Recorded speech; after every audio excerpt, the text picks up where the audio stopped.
How much source of funds documentation must someone have for an inheritance? United States Citizenship and Immigration Services, USCIS, does not offer a list of documents applicants can refer to when it comes to proof of funds documentation, largely because EB-5 visa program applicants' circumstances differ vastly.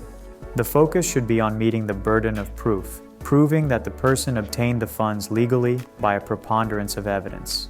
This means the adjudicator must believe that the likelihood that the funds derive from a legal source must be greater than 50%.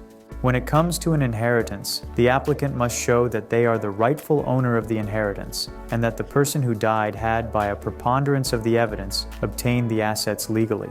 While this seems simple enough, direct documentation of, for example, an elderly relative's salary earnings may not exist. In such cases, the applicant can submit notarized affidavits from reliable sources.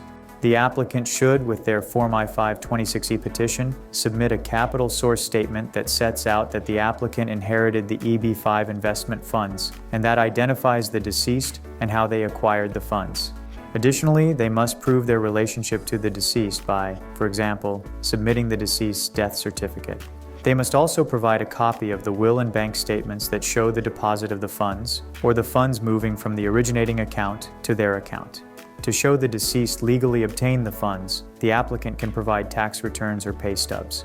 If this type of documentation is not available, the applicant can provide affidavits from reliable sources. To avoid a request for evidence and delays in Form I-526E processing, it is best to work with EB-5 Immigration Counsel. An attorney will be able to provide guidance and advice on the most suitable documents to include in the I-526E submission pack.